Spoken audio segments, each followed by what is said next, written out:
Don't want no gravestone when I go, and you could plant a tree. No gravestone when I go, carving my name for me. You can tell everybody they'll find shelter in the shade as the sun hangs from my branches. My eternal bed is made.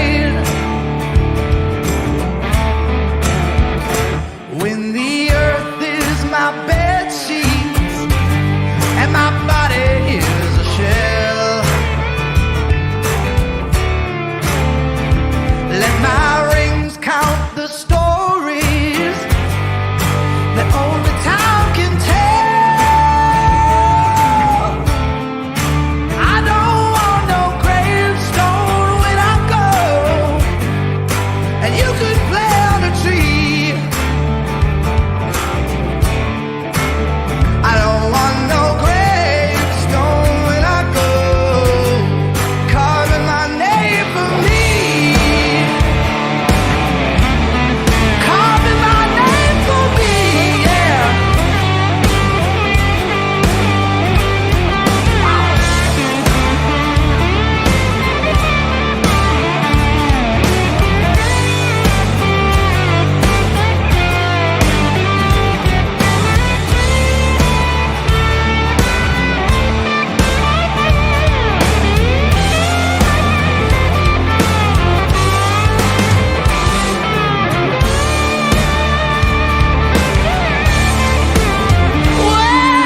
Whatever I should tell, but if you should cut me down, I'll keep you warm by the fire as my embers kiss the ground. Yeah, yeah. I don't want no gravestone when I go, and you could plant a tree. Yeah. Don't want no gravestone when I go, carving my name for me. Yeah, yeah, carving my name for me.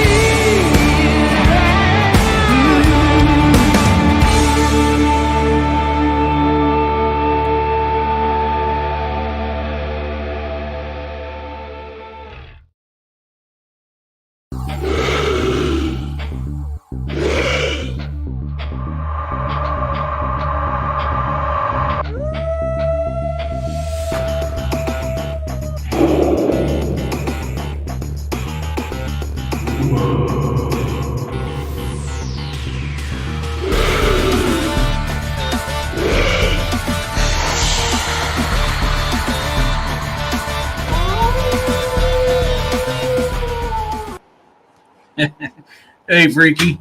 Hey, everybody. Welcome to Bizarre and the Unknown. I'm your host, D.D. Teshman. We have a great guest today. We have Robbie Jet Rains with us today. And, man, we got one hell of a topic. I mean, this is something that I've always loved this topic. I've always had an interest in these things. But there's a lot of controversy behind this thing as well. So we're going to kind of dive into that. We're going to talk about our opinions of this stuff today. What my outlook is of what's truly going on. I do have some pictures. Hey, Larry. I do have some pictures of the show.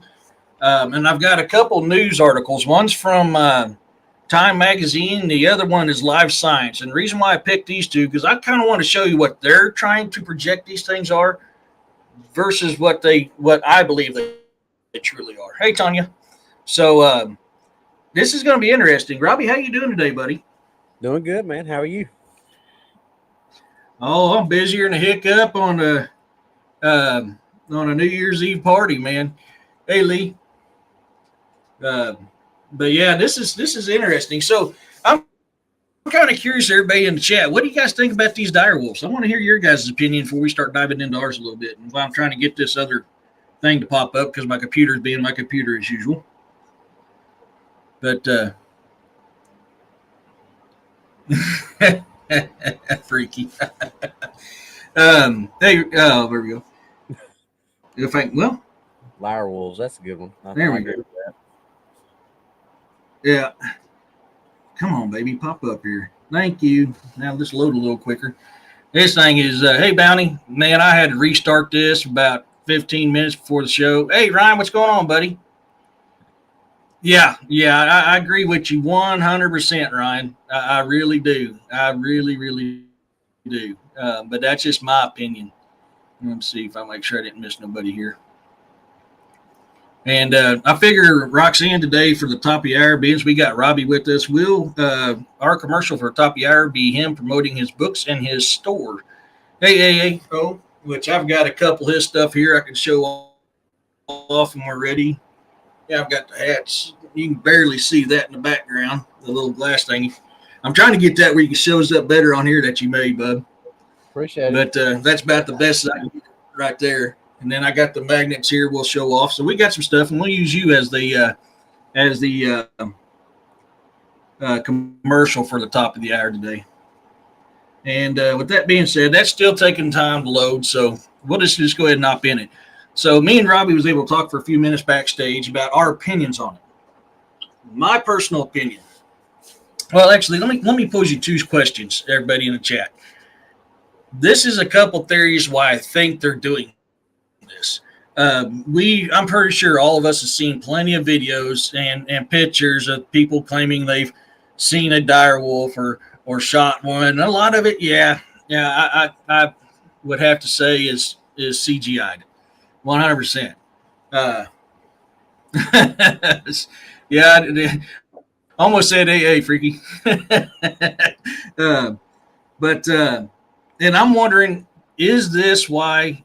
Hey, Jessica, is this why we are seeing them talk about cloning these dire wolves? Is because they're trying to hide the truth that these things have been out here this whole time. Now, my next question on top of that would be: do you think they have been cloning these things for a while, and they're just now coming out about it? Because we know they've cloned things for a long time without telling us. So these are two good questions that I figure you guys would be good for you to rack your brains on. And Robbie, I mean, I'd like to hear your opinion on those as well, if you wouldn't mind. Well, obviously, yeah, I told you backstage that I'm calling them, and this is not trying to be offensive to anybody who's vegan, but I call them vegan dire wolves because they got a little bit of dire wolf DNA in them, but like I was telling you backstage, that little bit is out. There's some numbers. I don't know if you want me to get into it now or not, but yeah, you can, bud. They're perfect. Okay. Let me pull up that. Basically, roughly 5% difference is what Colossal, the company that has made these vegan dire wolves, that there's a 98% that gray wolves are 98% similar to dire wolves. Whether that's accurate or not, I'm not arguing with that. Let's just say that is. What people don't understand is when you take, 95%, because there's a 5% difference. When you take that 5%, that there's that much of a difference, that translates into 12 million DNA strands. There's 12 million genetic differences between a gray wolf and a dire wolf. Well, then these guys, and not taking anything away from them, they did they did do some pretty cool things. I'll give them that. I think they made a new species, but it's basically a new species of dog, in my opinion. Yep. But they took 20 new pairs of chromosomes from the 12 million that there was a difference in, and added 20. They handpicked, or 15 of those were handpicked from dire wolf stuff that they thought was cool, like making them bigger or the white coloring, things like that. And the other 5 came from just a regular dog. I'm assuming the mother, that the surrogate mother, is where those came from. Yeah. So of 12 million differences, they added 20, and only 15 of those were from the DNA strand that they got from the dire wolf. So comparing these things to saying these things are dire wolves are like saying, oh yeah, Chihuahua's a timber wolf, relatively Yep. speaking. Yep. So Well, I mean, you think about it this way too. I kind of talked about this backstage a little bit. Um, throughout the time of them knowing these things had existed, they have always stated that these dire wolves were not anything like the gray wolves, like they're claiming nowadays. They're claiming they're the same things. There's only about 20 pounds heavier. This whole time they've been saying it. Now they flipped the script all of a sudden. So, and now they're saying, oh, they're only about 6 inches taller than a gray wolf, and you're just a bigger version of gray wolf. Okay, if that's the case, which I got to share a screen here to show this one photo, these photos, and I'm going to kind of show you what we're talking about here. If my computer will work with me today. So this is from Live Science. This photo here, and this is going to be an article. This is what they're telling you these dire wolves are going to look like. Okay, that's their opinion. This is what these things are going to look like. They're the same as a gray wolf, just about 20 pounds bigger and 6 inches taller. When in all actuality, for years and years and years, even in museums, when they've done them. Hey, William, it's good to see you, brother. Well, if it'll load, you're going to be a pain in the butt for me. There he goes. Hey, Trisha. I'm sorry, guys. This thing's lagging a little bit. I've got to get rich and famous one day and get me a better computer with a lot more power. yeah, Get something from Star Trek Enterprise. If this will load, we'll get to it. Make sure I didn't miss any comments while I'm still waiting on that to load. So then this is what right here. This is what they told us these dire wolves were. You'll find these exact same replicas in museums when they've recreated them. And you can tell they don't look like a modern wolf. Not at all. Nothing like a modern wolf. And then they tell you this is the size comparison, which this is fairly close. I mean, that's fairly close. There's your timber wolf, there's your dire wolf, and there's your human. And you're looking at a foot difference right there. Look at the coat, look at the build, look at the length. Shoulder height to 3.5 foot on the dire wolf, body length 8 foot. Timber wolf, shoulder length 2.5 foot, body length 6 foot, compared to a 6 foot tall human. So what happened? What changed where they're all of a sudden? This is why I get to thinking the way I do on this stuff. And I want to do that little visual for you guys a little bit. Is why did we go from that to pop it back up there? From what we've seen there back to this right here. To me, this is just a white timber wolf. well, and I got a couple of questions too. Number one, how do we know what anything that's extinct looked like, acted like, sounded like, any of that? So, we can't presume to say, well, they were all white, because all you have to study is bones. You don't know what something looked like. That's my biggest gripe when people start talking about, oh, well, dinosaurs were birds because they had feathers. How do you know that? You don't know that. So, number one. And number two, if these things are so genetically similar to gray wolves, like they're saying, why did they use a dog as a surrogate mother? Yeah. Those things. And top of that. Yeah, I mean, well, and think the only thing we know for any kind of measurement or anything is that the skeletal structure. Yeah. That is what we know. And the skeletal structure has always been bigger. Way bigger. Hey, Blue. And skeletal structure is only going to tell you how big something was. It's not going to tell you what it looked like. Yes. Speculate. That's I love that kind of argument, because if you look at the Inca stones, how did those people know what something looked like? And I think that the Inca stones, I think, are what inspired what our scientists that are so smart That's where they got their initial designs from, was from stuff like that, because those are 4,000 years old. So I mean, unless you were there and saw that stuff and wrote a picture of it, which you got cave paintings, that's the only way you know. Mm-hmm. Well, I mean, and I've talked about this on my show. You and DA's even talked about this. William and I's talked about this. Jessica and I's talked about this. There is something very similar throughout history. One thing is, hey, Bolt, a lot of these things that we thought were extinct, we're finding out haven't been extinct. Look how long Canadian Eskimos and Alaskan Eskimos have been talking about eating mammoth meat. Mm-hmm. You tell me that permafrost is going to save that meat in prime conditions for thousands of years? No. Well, there are sightings to this day in Chad and places like that of saber-toothed cats. So, yeah.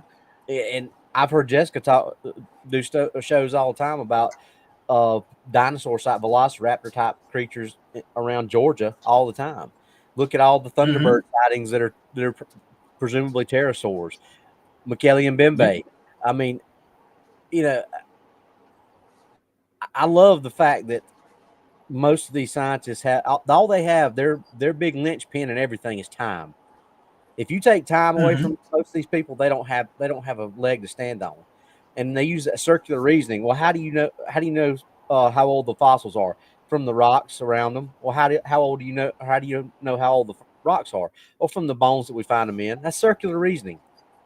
I mean, a 4-year-old can figure that out. Well, even carbon dating, they're finally admitting now that carbon dating is nowhere accurate as they claimed it is. Oh yeah, they radiocarbon dated a live seal at 10 million years old one time, and didn't want that out, but it miraculously got out, and then they they radiocarbon dated something that was an animal that had just died. They radiocarbon dated it at like 100,000 years old. So I mean, that right there, depending on where something lives or what area of the world it lives on, it's going to absorb more radiation or less radiation, and that's what that's based on. It's based on how much radiation that entity, being, whatever it may be that they're dating, piece of wood, it just how much radiation that thing is absorbed. There are things that absorb radiation less frequently than other things. So I don't understand how they can sit there and say that this is the absolute Mac Daddy of the things that they use to tell age on something, when they have admitted multiple times how many flaws are in it. Oh, well, this is what we use, but there's flaws in it. Well, why are you still using it? Because this is the best thing we got. Well, figure something else out then if this has got all these flaws in it. Yeah. So, when you think about it, they just found, what was that? No more than 20 years ago. I can't remember how long it was. They found that hammer deep in the ground.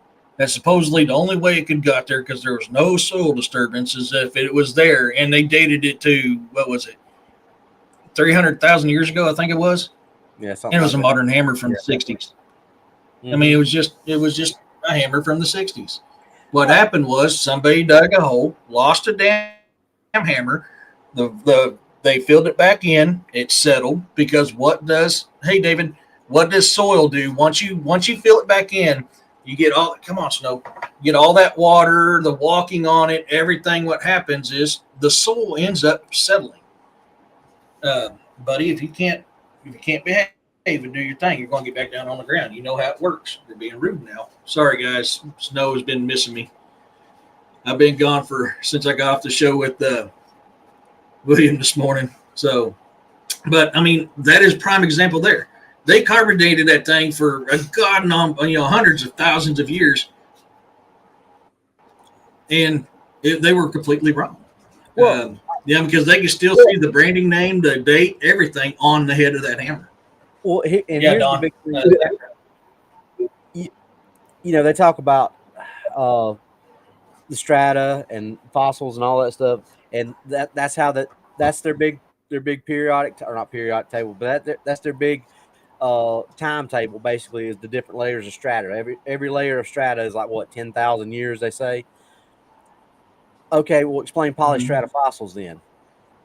If every layer is 10,000 years, explain to me a polystrata fossil. And if anybody that doesn't know what that is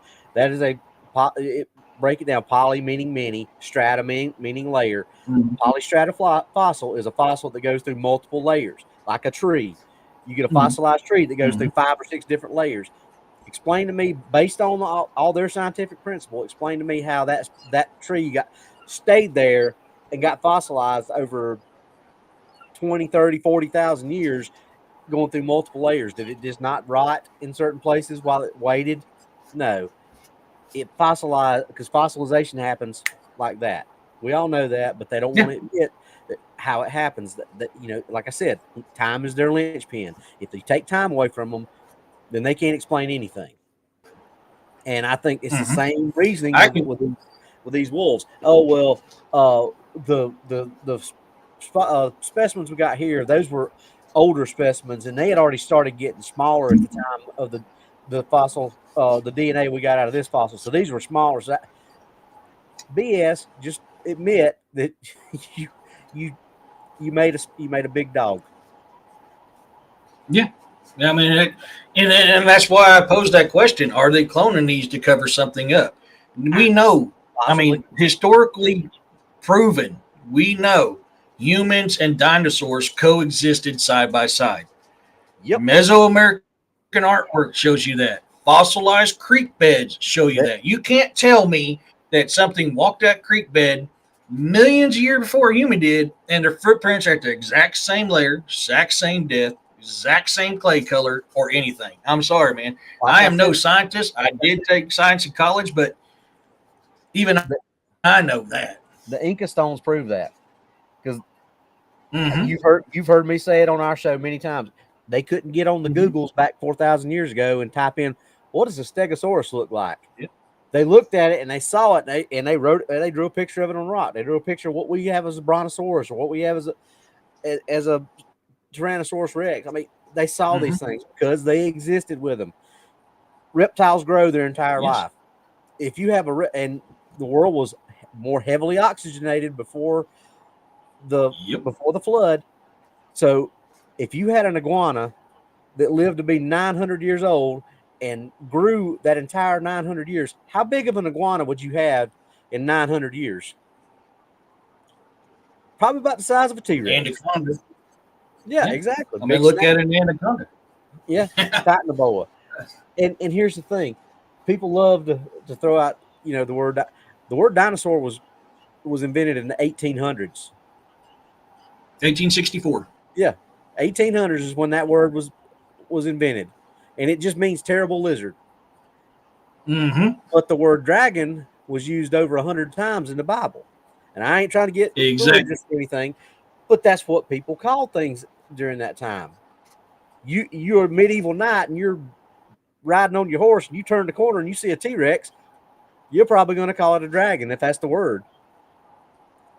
Yeah.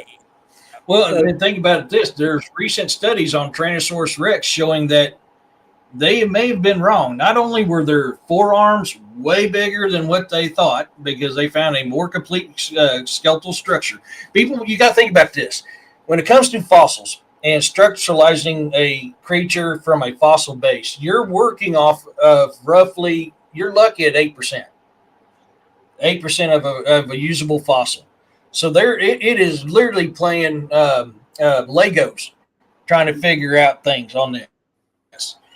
So now they found a more complete one, and now they're going, oh, well, we were kind of, hey, Kevin, we were kind of wrong. These things had long arms. That movie, what is it, Life After Earth, I think it was, with Will Smith, when him and his son crashed on the planet. Those were Tyrannosaurus Rexes, and that was based off of that new study new find that they found.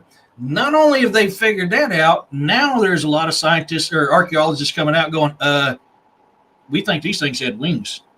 We see some odd bone stuff showing wings. What is the most common dragon known to do? Wings and fly, especially European. Yep. And Germanic.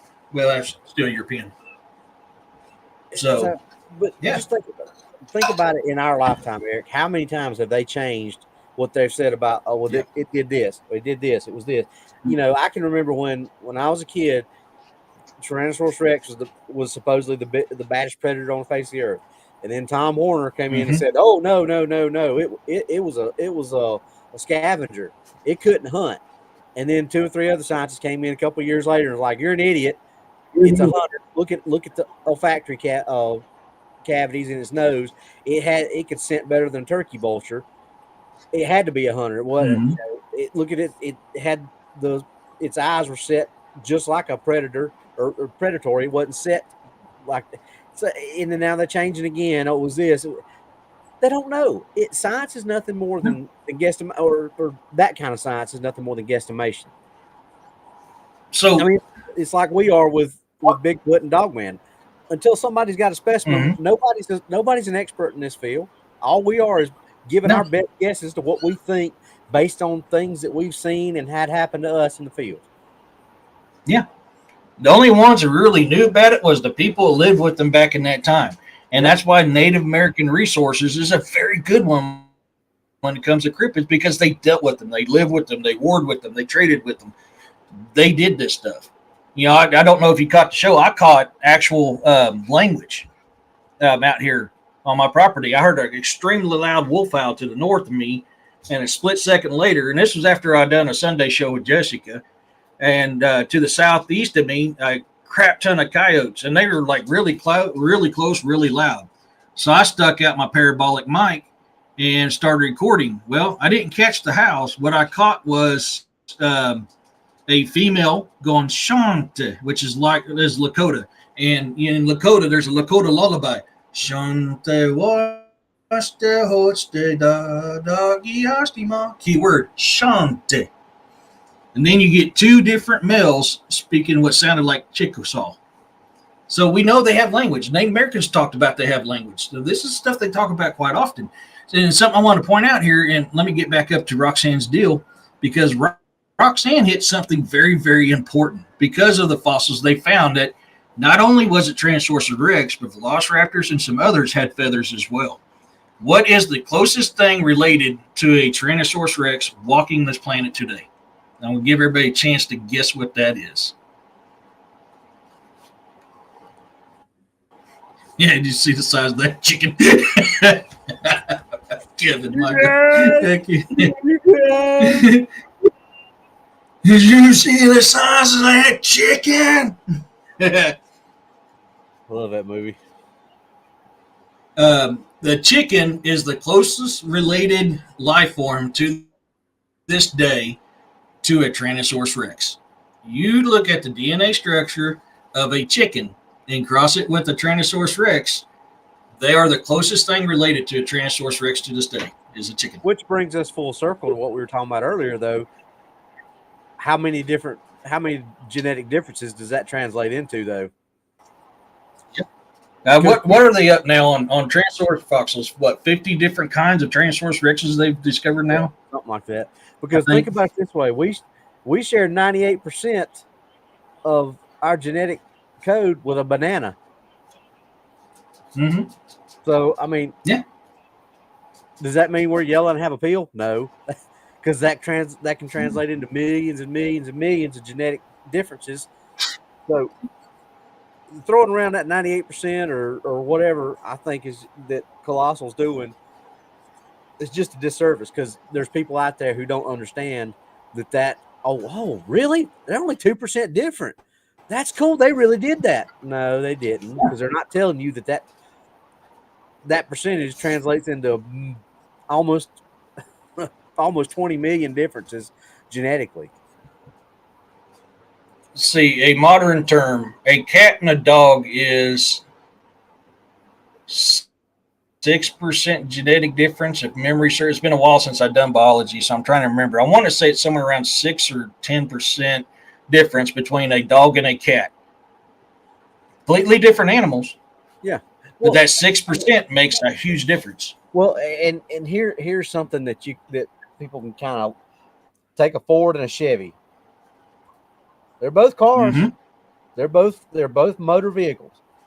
But there are certain things that Ford has proprietary in their engines that Chevrolet may not have. And you can take a Chevy engine and put it in a Ford chassis and make it run. But what does that make it? Does that make it a Ford? Does that make it a Chevy? Or does that just make it another car? Yeah. We have literally took a small block, three. What was it that Ford had? Not 318. That was Dodge. 351 Cleveland, 351 Windsor, 351. Yeah, Ford. we took 351. Yeah, we put a 351 in an S10. All we had to do was re-drill the motor mounts. The motor mounts were in a different place on Chevy versus Ford, and the thing ran. But does that mean you had an F-150? Or did you have an S10? Yeah. Or did I have an S10? Yeah. Did you just have a Chevy chassis with a Ford engine that was still a truck, yeah, still a running vehicle? You could argue for either, because when the first or second vehicle I ever had, my dad built me, was a 1982 Chevy Berlinetta. Those things came stock with a 4-cylinder. My dad pulled the 4-cylinder out, put a 350 in it. So did I have a ZR1 or not ZR1? I'm sorry. What was Camara's IROC? Did I have an IROC? Yeah, Because I had 350 and a Z78. No, the IROC Z was the big thing during the early 80s. Yeah, because I put a 350 in a Berlinetta, or me and my dad put a 350 in a Berlinetta. Did I have an IROC Z? I mean, I had a Camaro body style, but that Camaro did not come with or was not born with the 350. But we took that 350, that selective 350, and put it in there. But did that make it an IROC? Just because we put that 350 in it? No, it didn't. Now, and I took some. I got one of the manuals, and I ordered a couple of badges to put on the hood and everything. That didn't make it as an IROC. Just because we put all that stuff in it, it's not an IROC. There were other differences. The Berlinetta was heavier. It was a luxury sport. There were more safety features in it. It was the rear end was geared for it being a 4-cylinder. There's a lot of things that are different in different types of Camaros, but so you can't, just because you take the main power plant and put it in that one, that doesn't mean it may act like a 350 or a IROC because it's got the power, just like they may act like a bigger predatory wolf because they've got that power plant, but that doesn't mean that they're true dire wolves. Just like that wasn't a true IROC exactly. Z. It didn't come from the factory as an IROC Z. It was just something that my dad and I put what we wanted. We selected what we wanted, the features we wanted, and we put them in there. It's the same thing. It was what we've said on all our shows, and everybody in chat has said this too. It was a hybrid. Yeah. Exactly. It wasn't a pure. It was a hybrid. So I knew you did that. Daggone you. Sorry, guys. I just realized Mama Kitty just moved a bunch of kittens into the office. Now I can't shut my door until I find them and move them. But this is a prime example, and that's why I agree with Robbie. I do not think these are true dire wolves. I really do not, because everything is different about these than what we know. Even from skeletal structure, these things are different. They're not the same. And they said they're going to top out at 150-ish pounds.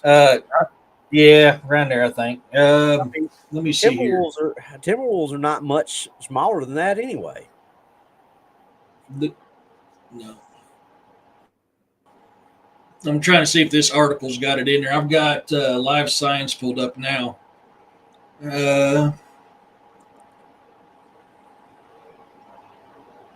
No, just give me the years. Let me see if time says the weight. I want to say it was on that Forrest Galante was talking about it on Joe, or maybe that Ben guy that owns Colossus. One of them that was on Joe Rogan was talking about it. 150, 160 something pounds is what they were going to top out at. But most things said dire wolves were, upwards of 300 to 350 pounds. Yeah. Yeah. So That's, yeah. there again, they selected kind of sort of the things that they thought would make a dire wolf and put it in there, just kind of like me and my dad did. We selected the things that we thought would make my Camaro faster, but it didn't make it a true IROC just because we put those little things on it. Mm-hmm. It was a reasonable facsimile. If memory serves me correctly, the largest timber wolf ever recorded was 220. If memory serves me correctly, I know it was in the twos. Well, that's what we're talking about, Corey. Yeah, dire wolves. They're not technically not even classified as a wolf because they're something different, but that's what they're called, is a wolf. In the video that I watched, it gave a lot of that insight where I got those numbers. He was like, the reason that he feels that dire wolves didn't even survive is because a coyote and a wolf can, they can mate with each other and produce coy wolves or things like that. But it was, and I don't know how they've proven it, but it was stated that dire wolves could not breed to keep their population going with the wolves of that time. So that was why they thought that there was a good reason why they died out, was because they couldn't continue their population. Mm-hmm. So.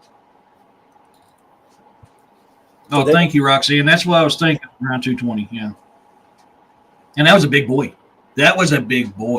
I mean, an average timber wolf is bounced between $150 and $165 ish range. Right in there. My two dogs, Bucky and Cap, my German Shepherd, and my Boxer Pit Mix are both over 100 pounds. They're not dire wolves. So these things are only going to get 50 pounds bigger than two dogs that I've got right now. That's not really impressive in my book. Bucky's 100. Well, and Cap's right at 102. Yeah. And look at it this way, too. I mean, and this was on Josh Gates' show when he was in the Siberias digging up mammoth. They admitted that they are cloning mammoths and saber-toothed tigers to release in the Siberian wilderness, which I've said from that day on is, if that's the case, why is there sightings now? And you're saying you're still trying to get enough DNA to clone them. That's why I've always been on that opinion of, I think this is just a cover-up for hiding the truth. Because so we know the asteroid did not kill off all the dinosaurs. I'm sorry. You cannot prove that is fact, because simple thing, giraffes are still here. Whales are still here. Sharks are still here. Canines are still here. The list goes on and on of these things. Molocolumimbe is a brachiosaurus. So if these things had been extinct from the asteroid, why do we still got these things on here? You know what else is still here? Us. Think about that. Homo erectus survived. If we came from Homo erectus and the asteroid killed everything off, how the hell are we still walking? Prime example. Yeah. So I mean, this is why I always pose that question. Is I think they're trying to cover something up. Well, so we go ahead. I was just gonna say, we talked about this the other night, me and Doc and DA, and I think that's the thing, that they're going to give these little, just like when you remember, what was it, 2-3 years ago, when all those UFO sightings were happening, and it was during the Super Bowl, and they had their press conference that they buried on YouTube. I mean, the SecDef was there. The commander of Area 51 or whatever it was, basically there was a bunch of high profile people there, and there were some F-16s that got shot down during all this stuff. There was dogfighting going on all over the world and all over our country, but they buried it on YouTube. Didn't even cut the Super Bowl off for this. Now, when we were kids and the president come on or something like that happened, you didn't see anything on TV other than that. So why'd they bury it? I think they buried it just like what you're talking about. I think, okay, we told you, we were out there, we said it. It's plausible deniability. They buried it, they said it, but it was so far back in the weeds that, unless you were looking for it, you didn't see it. Because there were more people. Roxanne, I think there were more people watching me and DA cover what we were covering than they were watching the actual podcast or the actual interview. And then after the interview was over, they completely wiped it. We went back to try to find it while we were still on the show. We went back and tried to find it after they wiped it or after they ended. It was gone. You couldn't find it anymore. So they were there. They said it completely wiped it. Kevin, that is a very good question. If they're cloning them, can they reproduce? That is a good question. I don't know. I would say they can. 2 males and a female, so. But, yeah. I mean, why else clone them? I mean, I don't know. I just, there's too many. Hey, Firewater. There is too many movies out there that shows you it's a bad idea. The clone things you should not. They're no longer here because they're already talking about cloning dinosaurs again. Yeah. They're now talking about doing that. I'm seriously? I saw that meme. There's literally 5 movies that show why this is a bad idea. If you want to just look at the good movies, if you want to throw in the cheesy B movies, there's like 500 movies that tell you why that's a bad idea. Yeah, I mean, there's tons of them. I mean, tons of that stuff, and so that that's why I'm always like, man, I don't know. But giving the visual encounters, giving the photos, giving the videos taken, I'm a firm believer these things are still around. I made a theory, or I gave a theory to everybody when I did a show about Neanderthal. I said if you actually look and listen, they've actually proven that Neanderthal was not what we was told for thousands of years. They were bigger, stronger, and hairier. And I said, if you take the human-looking Bigfoot that they show pictures of and put it next to the skeletal structure that's been remade of a Neanderthal, they look very similar. So are these human creatures we looking at, or Bigfoots we're looking at, are they actually the last resemblance of of Neanderthal, or are they the Bigfoot human hybrids we hear about as well? And I'm wondering if these sightings that we've been seeing between mammoths, velociraptors, dire wolves, and stuff like that, is that the last of their kind? Science will tell you that the reason why woolly mammoth don't exist anymore, take it easy, freaky, is because of human bacteria on the grass that they ate, and their bodies couldn't coexist with it. But we have too many sightings, too many reports, too many people eating them for them to have to be have been extinct. I don't think these things were. That's my belief, my opinion. YouTube, this is my opinion for entertainment purposes only. This is my opinion, my theory, my beliefs. I just don't think they were. I really don't. Yeah, I agree, because like I said, going back to time, if you listen to their theory of time, these things existed millions of years ago, and humans and these animals never coexisted, and you're a sheep, and you just go along with what they tell you, what they want you to believe, then fine. But if you look at all the evidence out there, you look at the things like the Inca stones, like the trackways we talked about, with the tracks that are crossed over top of each other, and some of those trackways were not the humans stepping in the dinosaur tracks. It was the other way around. It was the dinosaur stepping on the human track. If you look, it's just like we talked about the other night. If you think about it, it takes more faith to believe that Bigfoot is a hoax, that animals like this are have gone extinct, than it does to actually look at the evidence and say, you know what, it's possible. Because think about how big of an organization it would.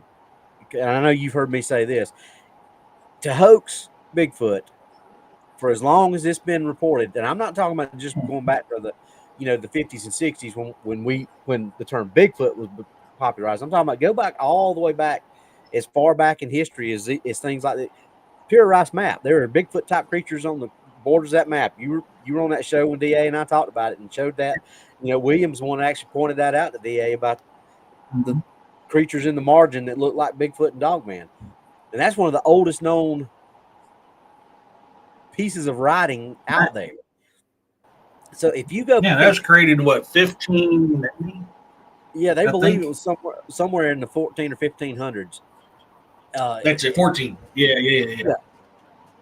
And so if you're going to go back that far and say that this has been something that's been hoaxed for that long, this would take think about how big of a organization this would take, because it's not just an American thing. This thing has been cited on every major continent, with every major civilization has got stories of it.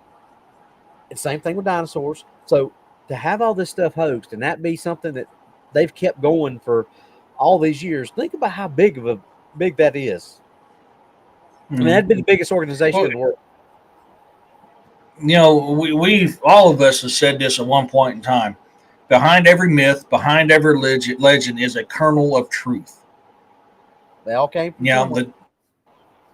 I mean, these guys doing the cave paintings, like Corey just said, Mesoamerican artwork, all this stuff, they wouldn't just go, hey, I found a bunch of bones in the ground and this is what it looks like.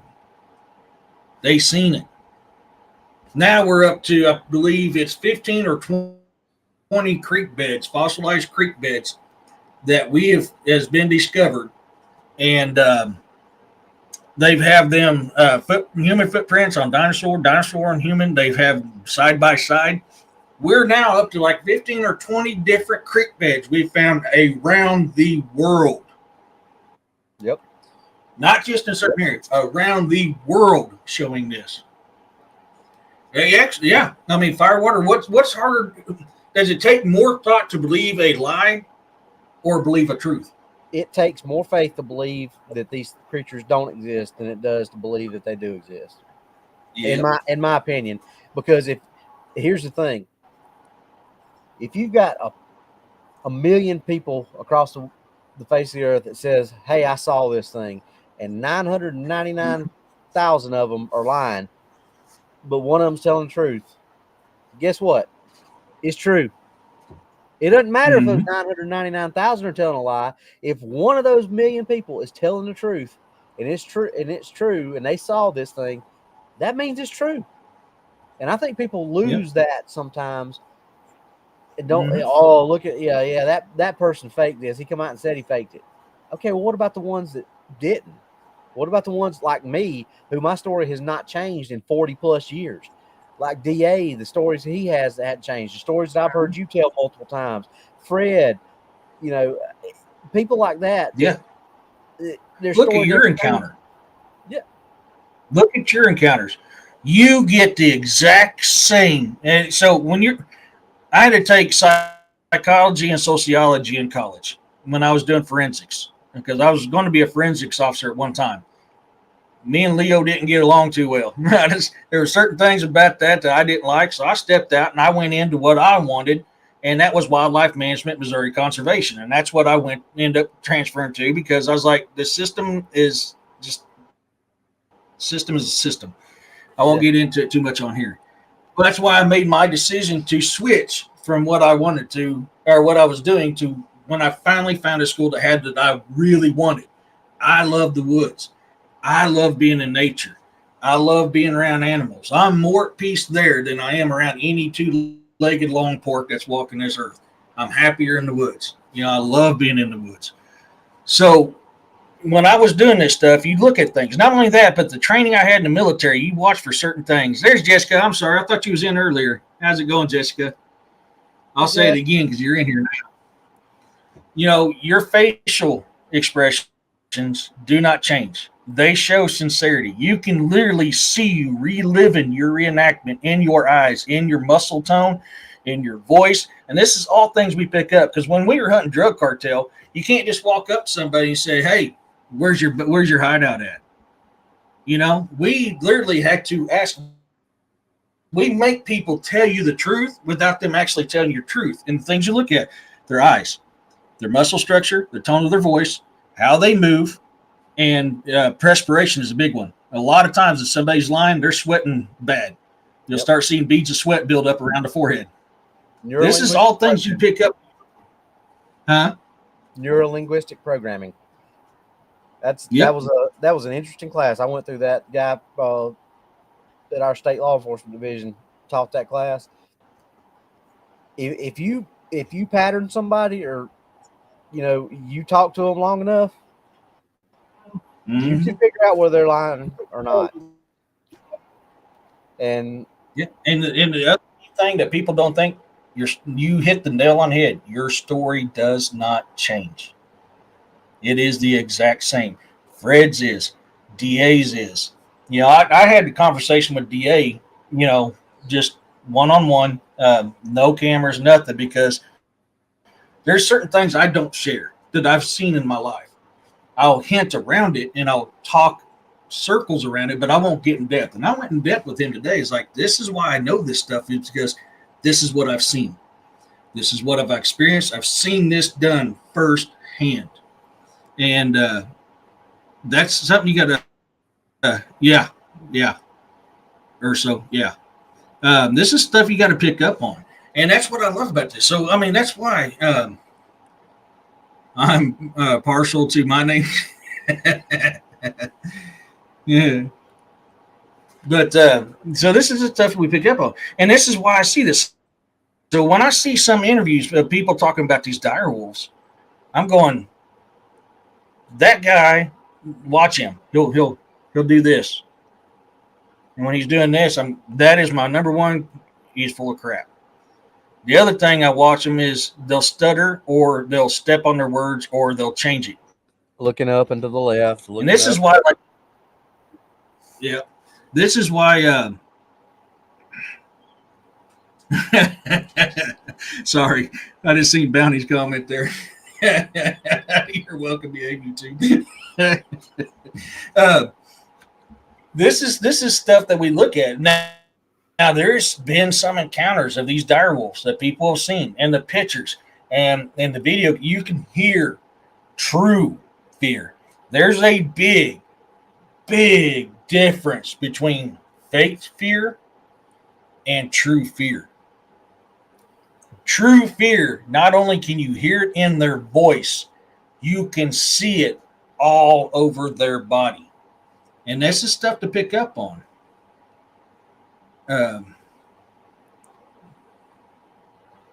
My son had a couple of strikes. His middle name is literally Striker. That is great. I think you'll have a fire tonight and sit outside for a few hours. Got to check out the temperature for overnight first. Heck yeah, man. But this is stuff you pick up. So some of these encounters I've been seeing on these things before they even came out with this cloning. So a lot of them I'm going, yeah, no. And then some I'm like, okay, yeah, there is these. What are these dire wolves? Supposedly, Tim, these dire wolves have been extinct for 10,000 years. I think that's what they're saying. When those puppies howled for the first time, they said that's the first time that howl's been heard in 10,000 years.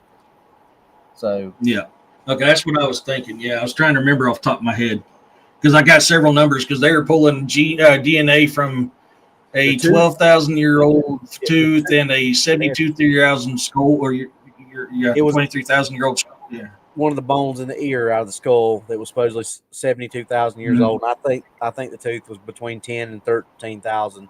So let's just call it 12, like Eric said. split the difference. Yeah. But that's where they supposedly, or not supposedly, that's where they got their DNA from. And I think they said they didn't get everything they needed from the tooth, and that's why they went after the other bone, and they got more than they needed, but they still were short 12 million pairs of genetic code. So they In had all honesty, yeah. In all honesty, this is science coming out here. The best place to get your primo DNA is in the tooth. Primo DNA has very, very good DNA. Bad thing about a tooth is the DNA in that tooth decays way quicker than the rest of the body. So if you're pulling out good DNA from a tooth, which is the prime spot to get it, but it's 12,000 years old, I'm sorry, by then that DNA is so degraded that you're not going to get anything worth grabbing. You'll have to go to bone marrow and like a leg bone or something like that, something a little thicker, something a little bit more solid that can withstand the sands of time. So that's why when I seen that, I was like, so how are you getting really good DNA from a tooth that's 12,000 years old? Well, So, that's what they said. I mean, that's just... They didn't get everything they needed out of that, so they had to go, like you said, they had to go to something else. Yeah. And you can't make this stuff up. It sounds just like, I mean, literally sounds just like the Jurassic Park movies. Tim, right now, I think they're 6 months old. The two boys are like 6 months old, and they're right at 6 to 8 months old, and they're right at 115, 120 pounds, somewhere like that. But they say they'll top out at like 150-ish. Yeah. And they said that here soon they'll be available for viewing. So where are they going to view them? Are you going to put them in a zoo? How are you going to view them? And they still haven't released the location of where they're at right now. They're somewhere in the continental United States. That's all anybody will say. They're in like a 6,000 acre. Colossal CEO. Yeah. So Colossal's who's the one that's breeding them.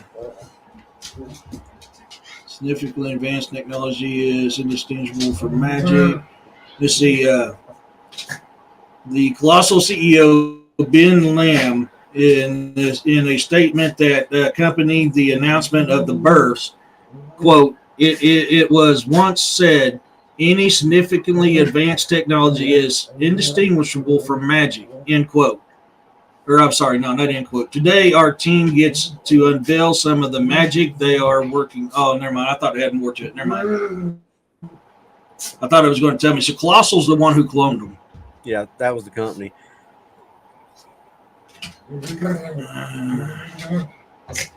And they've it's not. We got some kind of magic supercomputer is all they'll say.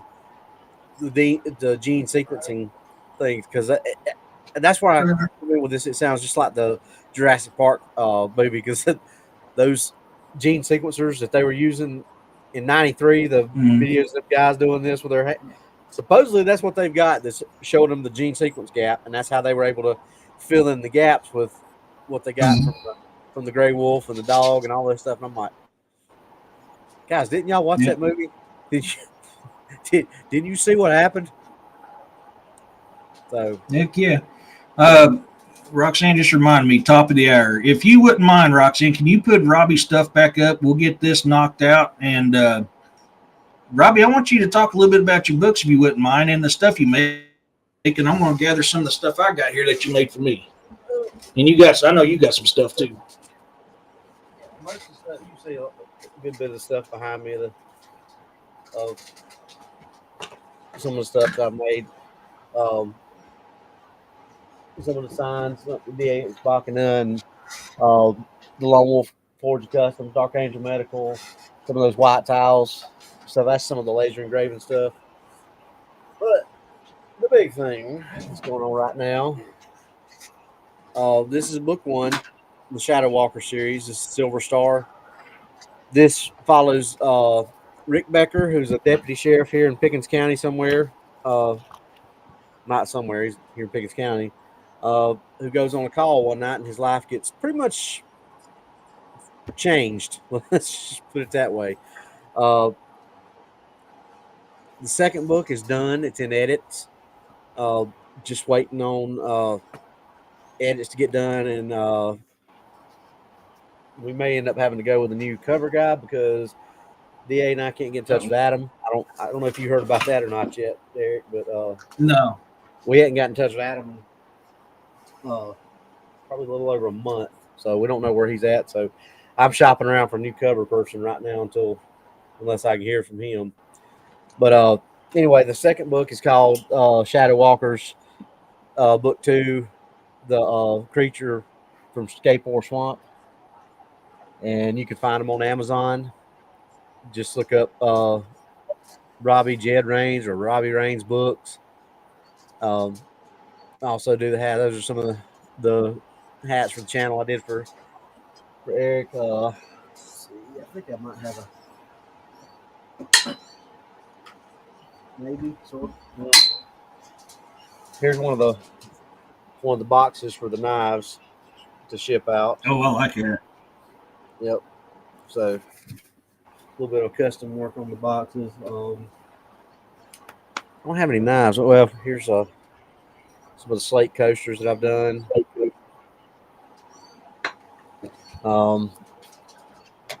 Custom mouse pad. That I knew. Yep. This one's yours. I got mine in my wallet, but these are the aluminum ones here. Yep. Business cards. Yep. So try to do a little bit of everything.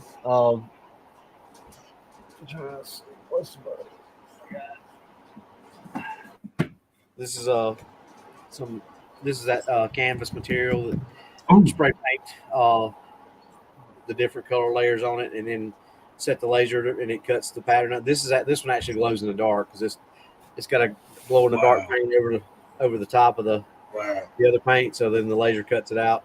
Pretty cool looking little thing hanging on the wall. So like I said, I try to do a little bit of everything, and I still got the knives that I'm making. I don't have any. They're all out in the garage in various states of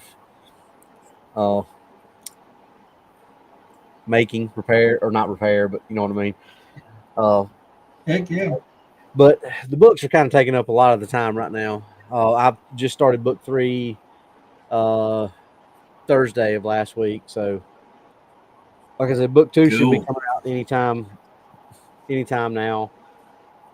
And like I said, I started book 3. Book 3 is going to be still in the Shadow Walker series, and it's going to be tentatively right now. It's titled "The Terror of the Wampus Cat." So, that's a good one. Yeah. I can try to make something for you, see if it works for you. I just need to kind of know what you got on the AI platform I use. I create my own book covers. I do all my own. I've done one with Adam one time. That was my first book, and ever since then, I've been doing my own. I can try it until you can find somebody if you want. I'll send you. I'll send you the concept that I got so far for that second one after we get off. But yeah, like I said, I'm waiting. My DA does all the formatting for me once I get it back or get the edits done. My little brother's doing all the edits for me right now, correcting all that that stuff. He's a major in the Marine Corps, about to be a lieutenant colonel, so he's got a lot of experience editing things. So he has to edit a lot of stuff. So, yeah, I may have been on the receiving end of edits like that at one point in time in my military career. Yeah. Well, he got my first book and he read it and he was like, and my little brother to say I did something good, that meant a lot. Not that we're not close. It's just my little brother was the way he was beforehand, and now he being in the Marine Corps, you understand what I'm saying. Yeah. He's to a different level. Oh, yeah. So for him to give me a compliment was great. And he's like, well, how are you editing? I said, well, I'm just going using Grammarly. He goes, send it to me. I'll edit it for you. I'm like, okay. Because he was a reserve at the police department I'm at now. He was a reserve before he went in the military. And he got a lot of experience writing reports, so I know he knows what he's doing. So he's got it right now. He's doing edits. Once he gets done with edits, I'll send it to DA. Let DA format it and put all the Dark Water Endeavors and all the stuff that DA needs to put in it because I'm under his banner. And once he gets all that done, I get all that from my brother, and then DA does all that stuff, and I get a cover. It'll be out there. So I'm hoping in another week or so that it'll be out. If I could have got back with Adam, it would all I've been waiting for is for my brother to get back to me with it. But my parents were down there this weekend, so he didn't work on it too much this weekend. But I'm really, really proud of that second book. I had a lot of fun with it. It flowed. I liked the first book. It was great. I had a lot of fun writing the second book. I kind of and DA told me, he said I can tell you had more fun with this one, and you kind of opened up a little bit more and found your groove in this one. Because the first one I was more concerned with, okay, I have to do this. I have to tell this story. I have to make sure my character, you know what, I'm preaching to the choir with you, Eric, but but you're kind of like, I got to hit this point. I got to hit this point. I got to hit this point. I got to do this. I got to do this. I got to do this. And it was just kind of like, what am I doing? Am I doing it right? But once it was done and over with, and you're like, okay, that wasn't so bad. And the second one was like, So I went from 46,000 words in the first book to the second book was like 54,000. So, I added like almost 10,000 words and didn't even think about it. And it was the same number of chapters, just about. So, but I just had more fun. I mean, things were just flowing a lot more, and it just, and with the exception of one chapter in this third one, and it was only because it was, and you understand when you read it, is because it was just a different subject that I'm used to writing about.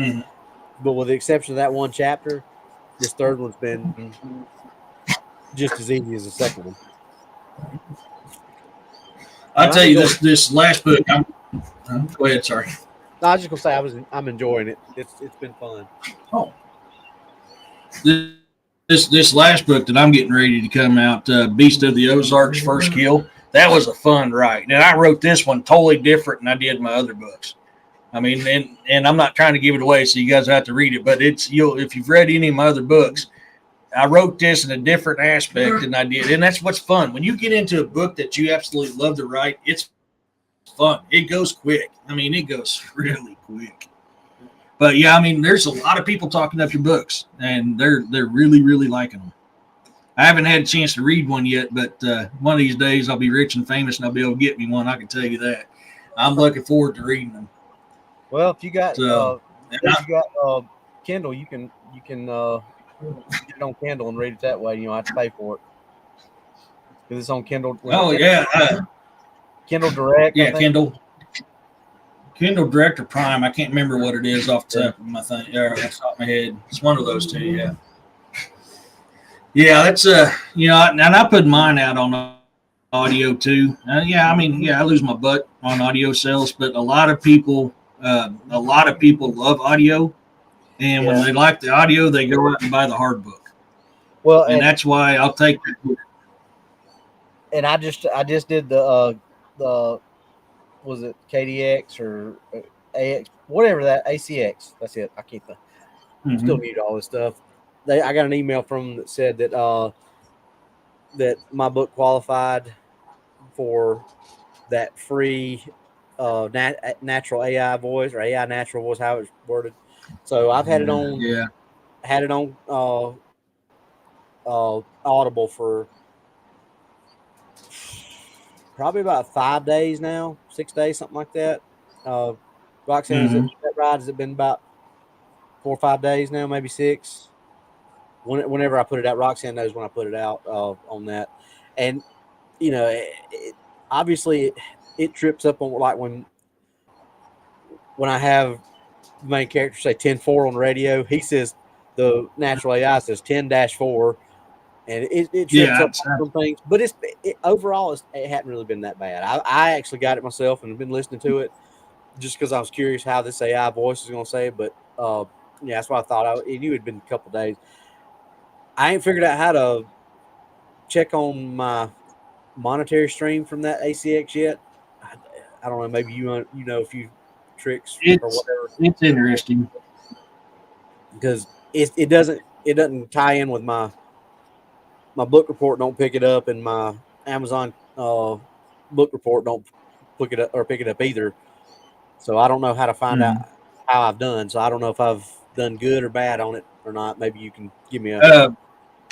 You go into the ACX and you go to your book, and it'll give you the option to see the sales, and it tells you how many sales it's had.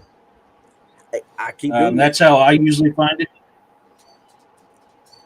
Yeah. Sorry. No, I've done that and it didn't say anything. So maybe I have messed something up on claiming the book or something like that. But anyway, I really enjoyed it. It's been a fun process, and I've had that story from the first book rolling around in my head for probably 20 plus years, and I was always just scared to take the leap and start writing.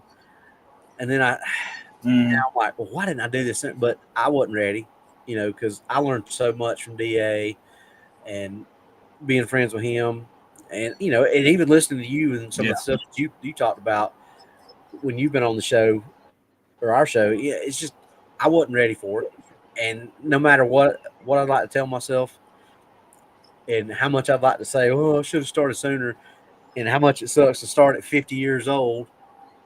I wasn't ready, and DA's told me, and I'm sure you back this up. You can't force stuff like that. The story is going to come when the story's ready to come, and it just. What I found on Audible. Oh, I can't do it. There it is. Here's Robbie's book on Audible. So we are definitely adding to library. Give me something. I love listening to books and podcasts. Thank you, Doc. I appreciate working. that. I've devolved into my Bobcat golf wave on the show a couple of times. Yeah, see, I'd lose my butt because I hire an actual guy to read mine, and I like it better. AI is getting better. AI is getting better, but AI still makes a lot of mistakes. And you can eventually you can do it where AI records it in your voice, and if AI ever gets that good, I am going to eventually put my voice into it and just have it do it that way. Well, my daughter and future son-in-law and my son and daughter-in-law have all talked about they're wanting to do stuff like that. They're trying to get all their stuff set up. They can do it. When they start doing it, I'll let them do my books because I don't mind giving them that money and splitting that money with them. I don't want to have to hire somebody. And you're right there with us. You as the author do all the work, and here's Amazon that all they do is provide the platform or Audible, whatever, and they take 75% of your sales. And I mean that as an independent author, that hurts. That hurts. You do all the work and they get all the glory for it. And I hear people ask all the time, me and DA, put your books on Audible, put your books on Audible. And I hate not doing that, but you work your tail off because writing is the easy part, but going out and doing all this other stuff that you got to do, that sucks. And you do all that stuff by yourself as an independent author, and then all they do is say, here's your platform to put it on. Now give us 75% of your blood, sweat, and tears. That sucks. I mean, so that's why I kind of jumped on that thing with it. I'm right there with you about AI and DA's the same way. He said, I said, look, I've still got a normal job. DA doesn't, so I'll take the hit first and jump on it and see if it works. And if it works good, then he can start venturing out because that's how he does. he's got to be a little bit more selective of how he does than I do right now, because I still got a 9 to 5 that I can go to every day, and the books don't have to support my family like they do for him. So we just And kind of talk I'm the about it. same boat as you. I still got my job. I work 40 or 10 or 4 10s is what I work. Unless there's a natural disaster, snow, tornadoes, floods, whatever, then I'm usually working more. Because technically we are a first responder. Who I work for a government entity, and we are a first responder. Um, so when there's something bad that happens, we're still out there working too. I mean, wintertime is both a blessing and a curse for me because I can rake in the money. I'll rake in money in the wintertime. But, trying to write my books or trying to do these shows and all this other stuff, it plays hell. And I mean, I'm in the same boat as you. I've only got, I think this is, if I remember correctly, this is my 7th book fixing to be published in over a year. And I'm still breaking my bones. Yeah. I'm still making them, just like you are. And, and I've always said DA has been a backbone that I can stand on to help me out on that. He has been top notch. And one thing I want to tell you guys, this is very important for Robbie and for me. When you go to Amazon, for me, you type in e.d.testerman, follow us on our author's fan page, rate our books, comment on our books, share our books. That's what helps us. Same as DA's, do the same thing for DA. Robbie's is Robbie Jed Rains with a little. Oh my God, I forgot what they're called. Apostrophe? No, not apostrophe. Quotation marks. There you go. Yeah, thank you. Put those in there. Join their fan pages too. Do the same thing for them. Like their stuff, comment on their stuff, and share their stuff the same way. That's what helps us build. That's what helps us grow. We would like to. I would love to, Tanya, but as much as that is the case, it is a great way for new authors like Robbie and myself to get out there. Now, if we can ever get big enough, then we can make deals with other companies and rake in more money. And Tanya, but you got to make your bone first.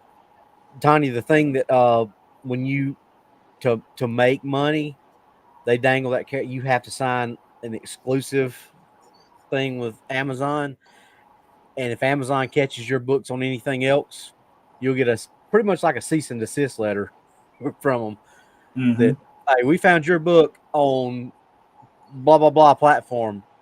You have so many days to remove it. So, and there we go. Amazon is the biggest. They're the biggest dance out there. Basically, that's where you're going to get probably 90% of being seen in the independent author field. That's where your books are going to get seen as Amazon, because everybody uses Amazon for everything. So, now you could do the squirrely route, and you could change your title and change a few things here and there in your book and basically leave it the same and go to some of these other platforms. But honestly, I don't know it's going to translate into enough sales to make it worth all that. What do you think, Eric? Yeah, I mean, and it is. I mean, it's we got to make our bones, man. This day and age, sadly, Amazon is your stepping stone. Yeah. Now, if you ever get big enough, if you ever get good enough, then you can get picked up by the bigger guys like New York Times, or I can't remember all of them. You can. Bloomhouse. yeah, I know. Times. Yeah. So, well, you look at Larry Carrera. He started out just like we did, and it's possible to get there. But you got to work at it, and you got to. You just gotta do your time and pay your dues, basically. Yeah. Heck yeah, man. So a little bit longer of a commercial today, but that's good. This is important. I love sharing this stuff, and I love trying to help people out. I want to. So I find interesting. I told you guys at the beginning of the show we're going to look at Time Magazine and Life Science and see what they have to say, because this is. I always, me personally, this is just my opinion.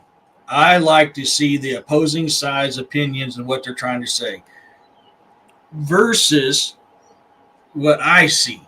Now, what I see ain't always right, but that's what I see until I find something that changes my mind, and that's why. And I'll stick with it. I'll stick to my guns until I find something that proves my guns are wrong, and I need a different type of ammunition in it to take down my next target. I mean, that's just how it is. So, according to Time, it says nature gave the world the dire wolf 2.6 million years ago.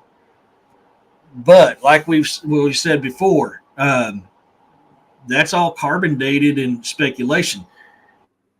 It may be older than that, maybe younger than that. We don't know.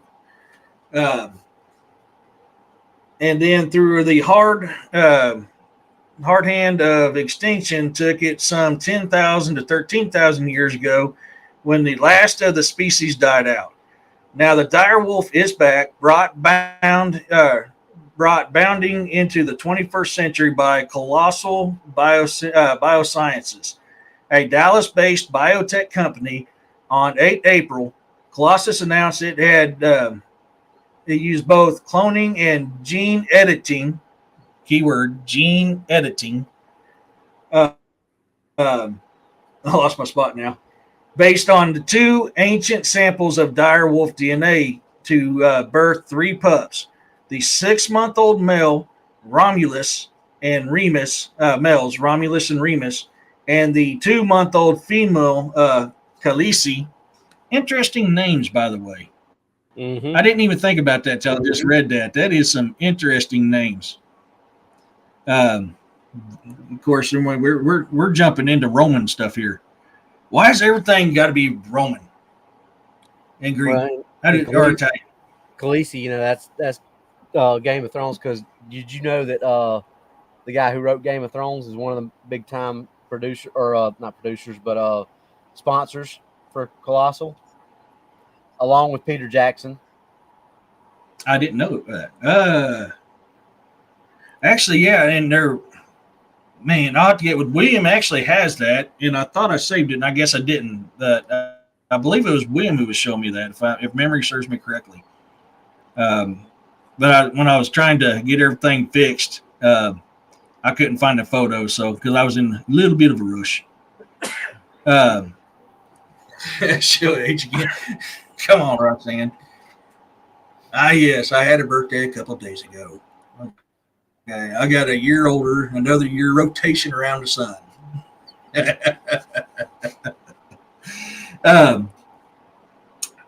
They say, quote, our team took DNA from a 13,000-year-old tooth and a 72,000-year-old skull and made a healthy dire wolf puppies.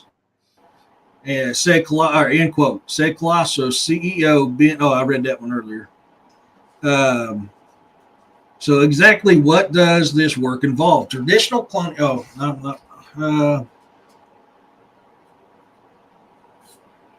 Colossus says its dire wolf work had key differences. Scientists first analyzed the genome of the dire wolf contained in ancient tooth and skull.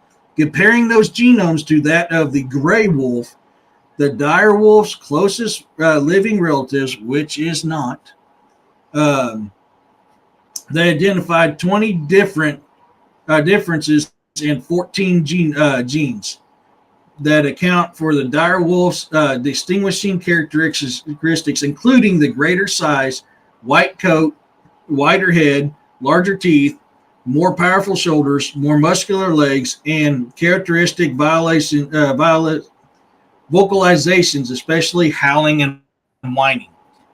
So, I mean, that's some key stuff to think about right there. That was, what was that numbers again? 20 differences in 14 genes. Yeah. Was traded. That is a 12 million. Oh, sorry about that. Hey, DA. Sorry, man. I didn't see you in there. I was busy talking. It's good to see you, brother. What was you saying, buddy? I'm sorry. I was just gonna say that numbers that you were saying translates into 12 million genetic differences. Like, Yeah, yeah. And people may not think that. And you hit the nail on the head earlier. People may not think that's very much. That is a mountain versus a molehill. Oh shoot! Thank you, William. I appreciate that, brother. William done a $2 donation from Nighthawk Strangers podcast channel. Sheba, a dog, shaking his body from left to right, surrounded by redheads or red hearts. I said redheads. Uh, Thank you, William. You're a badass, dude. I appreciate that, brother. That never sent me up my little warning thing. That's weird. Let's see here. I'm trying to get caught up. Bolt, I love cougars. I'm trying to make sure I didn't miss any more comments here. These comments are flying, guys. You are awesome. Thank you. yep. Oh man, I just seen what that thing just jumped on me. There we go.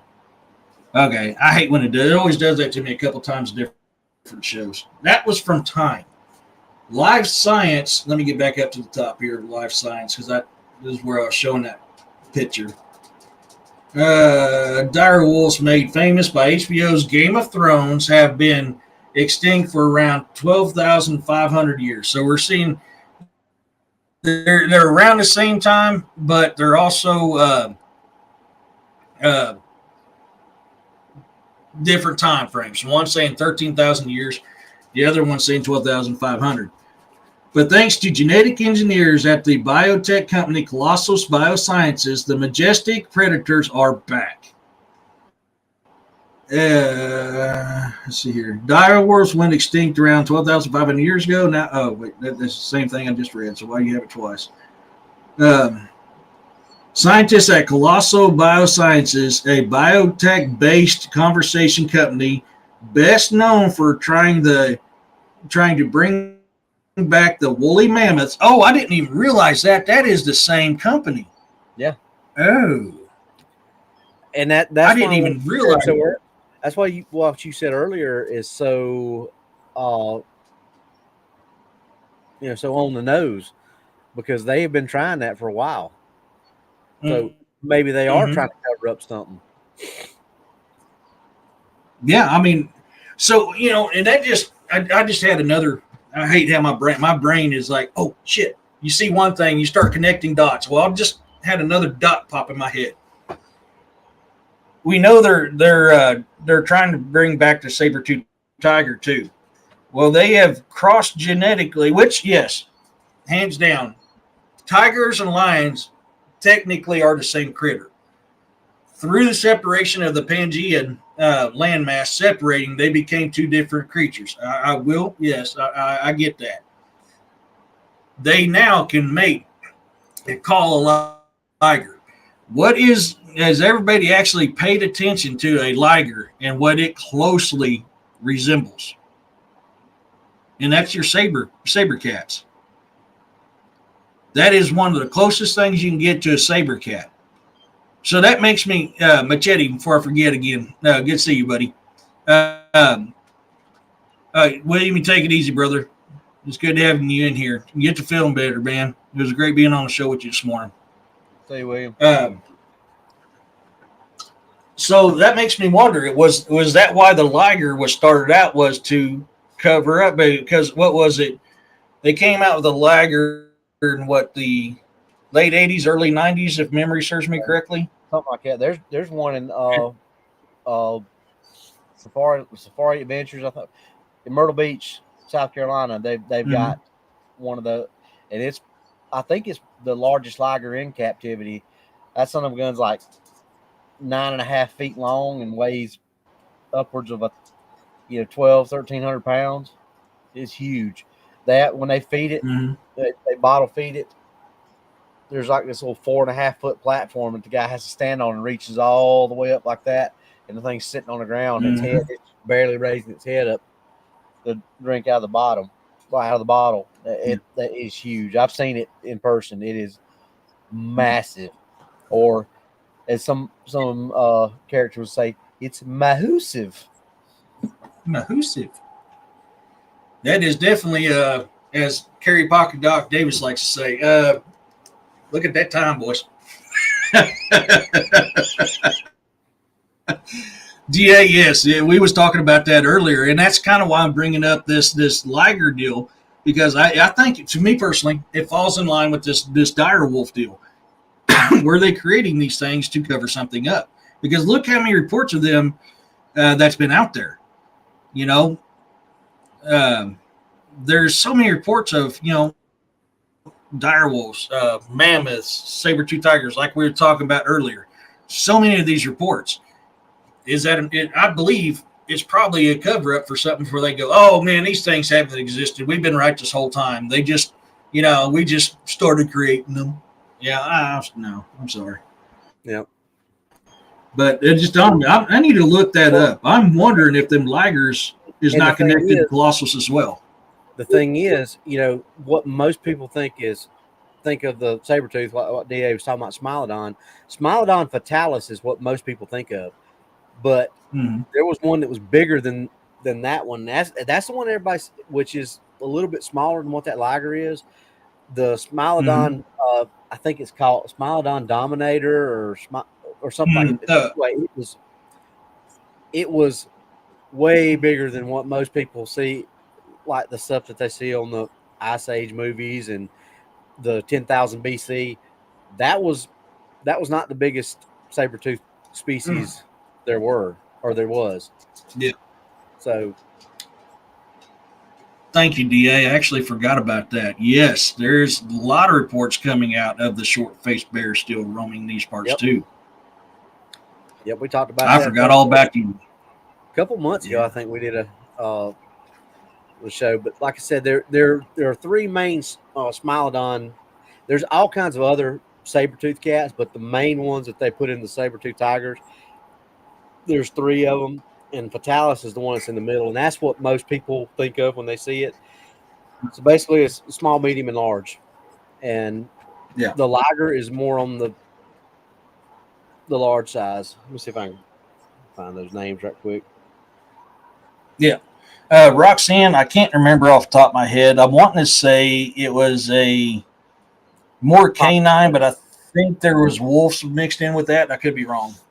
There's Smilodon gracilius, Smilodon fatalis, and Smilodon populator. That's small, medium, and large. Populator is the big one. Fatalis is medium, and gracilius is the small one. So, heck yeah. It's go. Always good to little science lesson. Refer to the Googles. Yep, the Googles.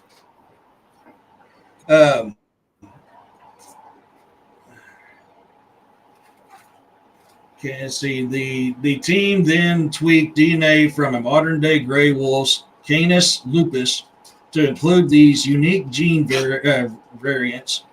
They inserted the DNA into the nucleated gray wolf egg cells and allowed them to mature in the lab before introducing them into a surrogate dog's womb. So they took genes from a gray wolf, genes from a dire wolf, grew them in an incubator, and put them in a gray wolf popped them in a dog.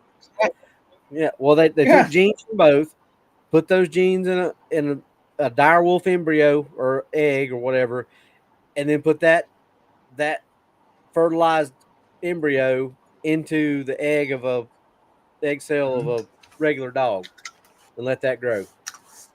That's what I was saying earlier. Why did they have to use a regular dog? Why not use a wolf?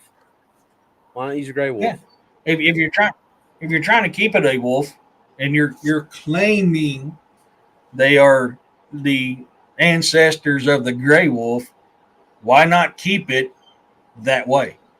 Yeah, because you've now just completely re-altered everything, because now that dog's DNA, when it's in the womb, is going to enter the genomes for them as well.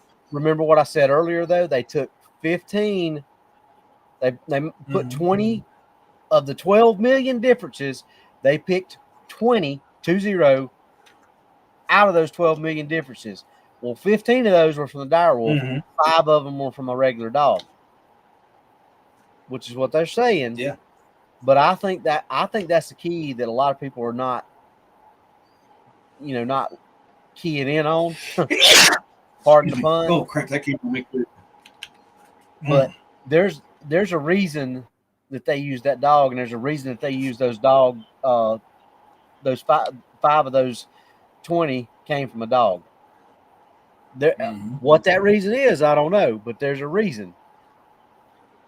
Because, like you said, if you're going to keep it, if you want to keep it as close as possible, and they're so close, why not take all these other genes from the gray wolf, and then why put it in a dog? Yeah, to make the dog the surrogate mother. There's just too many things that are just like not stirring the Kool-Aid, so to speak. Right, and I mean that's just furthermore stuff that leads me to believe the way that I do. That I believe this is a cover-up. I honestly, what's the next best thing that's going to come out about this? People are going to, thank you, Sonia. Thank you, Freaky. People's going to come out and expose them for the bull crap that's going on. This happens all the time.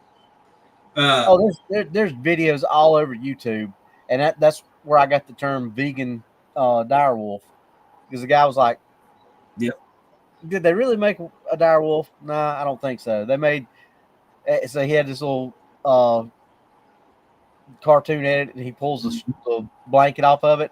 It's got vegan mayonnaise under it, but then underneath that, it's got vegan dire wolf.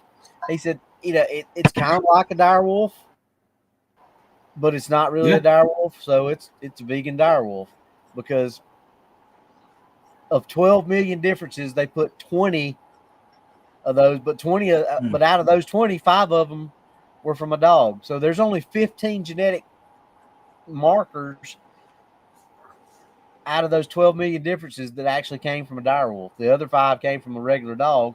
And then, so how can you say that what they made is a dire? How can they sit there and say, this is the first time you've ever heard we've heard a dire wolf howl in 10,000 years? No, it's not. It's a hybrid. You made a different dog species is all you did. You made a different type of wolf dog.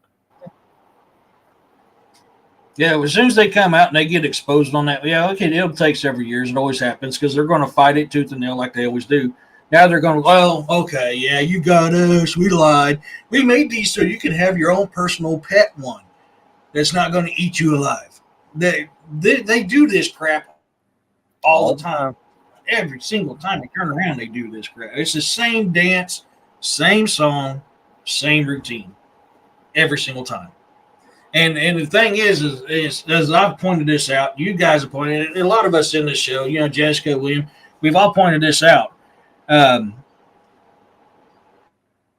Anytime humans play God, something bad happens. Something bad always happens. What's going to be different this time? Wonder why. Yeah. I mean, Joanne, thank you. I made that yesterday running around in my woods. Thank you. Heck yeah, Vicky. So that's what I'm waiting on. I gave this a little while. I didn't want to hit this topic right off the bat.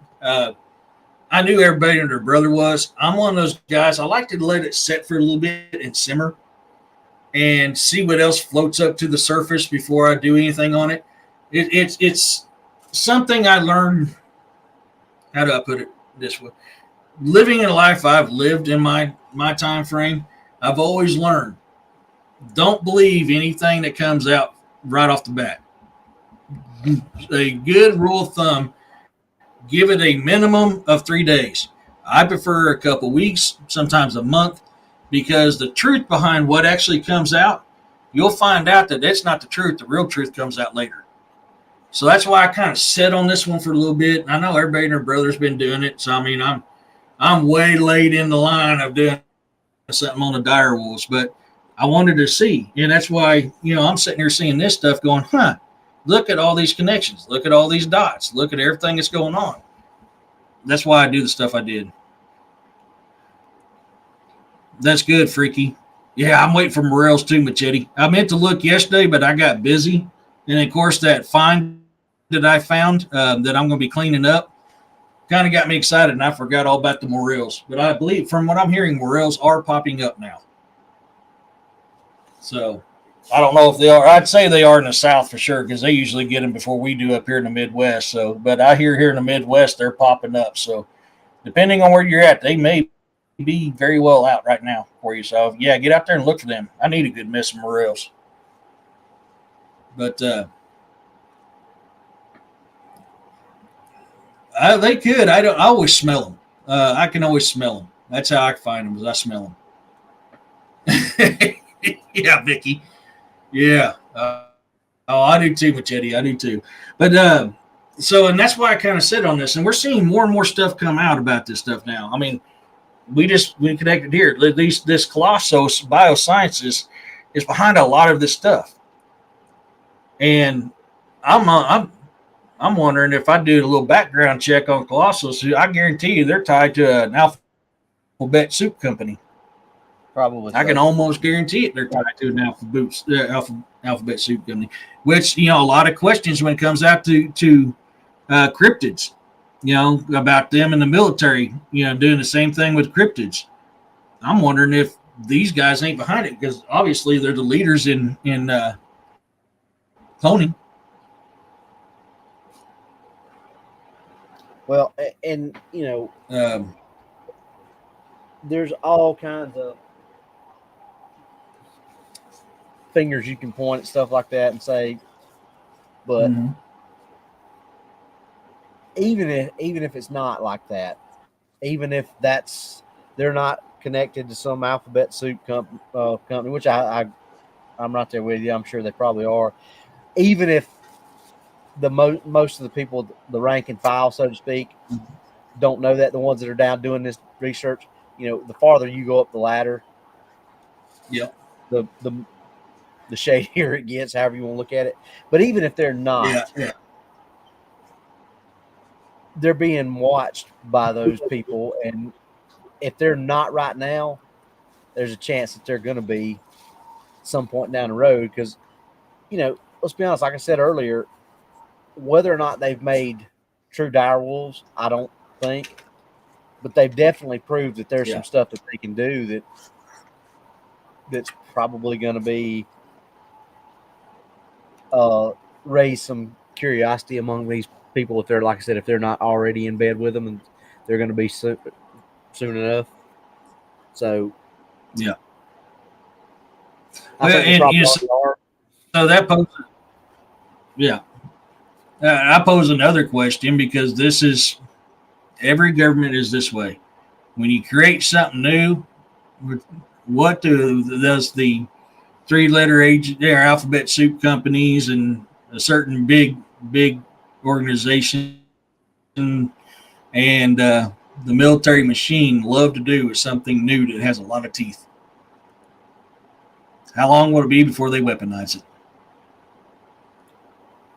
Yeah. Well, I mean, we talk about that all the time, about people ask the question, well, did they create Dogman and Bigfoot in the lab to use the weapons? I don't think they did, because, the sightings go back for so long, but are they above using them? Absolutely not. I mean, you're talking about a government that was training dolphins to plant mines on the sides of ships as early as World War II. So why wouldn't they use something like Dogman? That's a good example. They now have dolphins where they have the trigger mechanism on their nose and explosives on their back. They just run up to a boat, bing, boom. Don't even have to plant it no more. We swim up, bing, boom, done. And I mean, that's why I said that, because I can literally, reading this stuff that I'm reading, thinking about the stuff I think, and that's literally where my mind goes. I mean, I spent 13 years in the military, and I'm looking at things differently than other people are, and I'm going, I'm seeing a future weapon right here. Yep. That's automatically where my mind goes. I hate to be that way, but history's history, and history always proves that's the case. The chat jumped on me. Shizzy, if you forage plants and mushrooms, you can, yeah. The Colossus says the red wolf was only 15 alive. Is that at all? I've been having red wolves out here. I mean, I've sent DA and them, hey, Robin, videos from my game cams of red wolves out here. I've been seeing red wolves for 32 years out here. And we got Missouri timber wolves, too. I've sent DA pictures of both those, red wolves and timber wolves.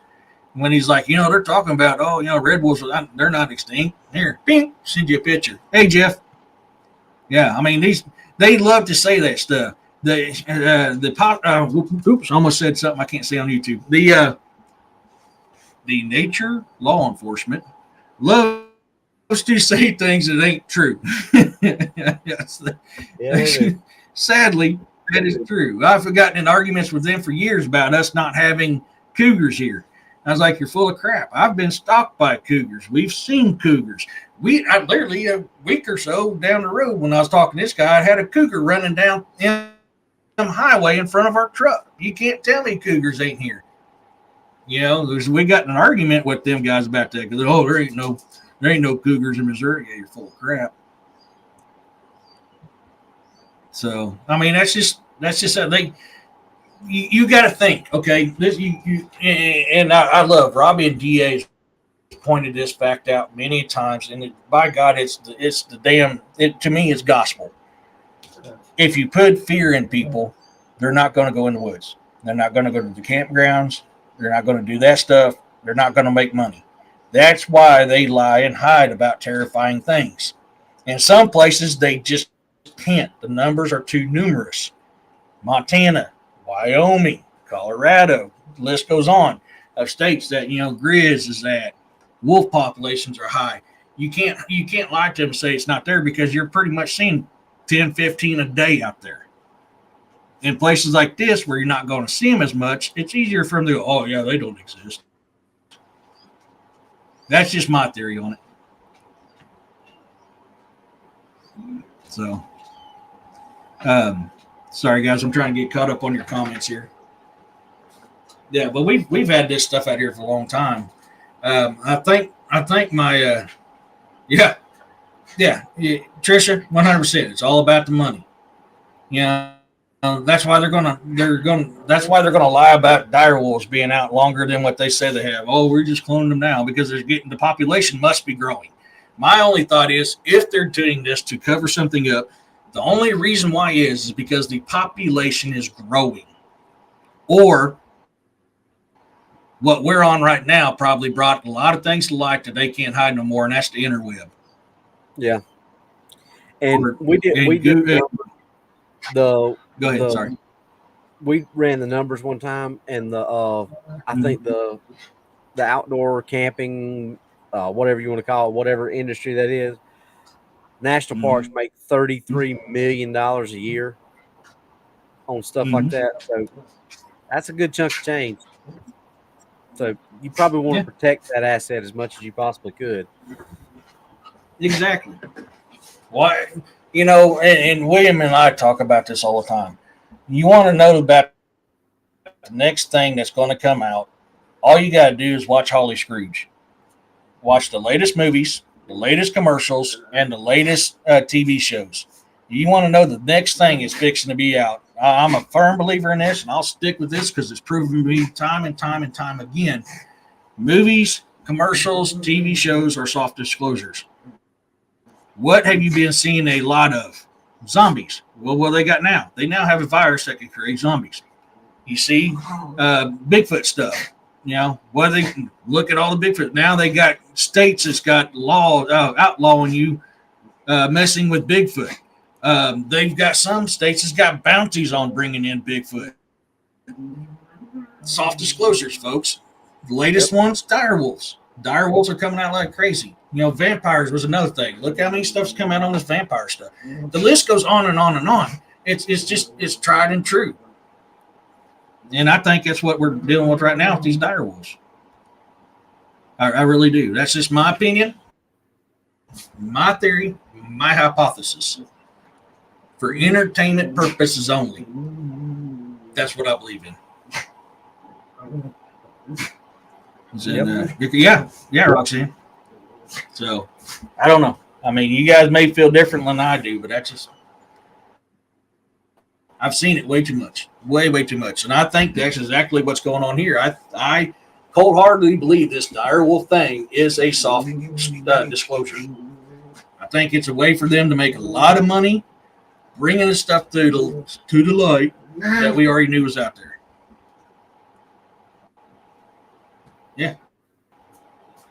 Yeah, Big 17. Yeah, I mean, it's all over. I mean, it's just, and okay, it's good seeing you here, OKJ.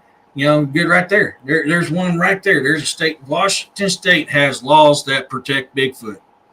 In the military, we got pamphlets when we were in certain parts of states or countries warning us of certain critters that supposedly don't exist because they can be harmful. If they don't exist, why are you putting that as a warning? Well, I mean, early 80s Army Field Manual had that Bigfoot was a creature that you could encounter in Pacific Northwest. Yeah. I mean, there you go. But Vicky, I've said that since day one when they came out with the CWD crap. I said that because when you look at the signs of the animal character, look at how many videos you have of deer eating squirrels and snakes and just about anything. Yeah. Well, I mean, what does that tell you? So I agree with you.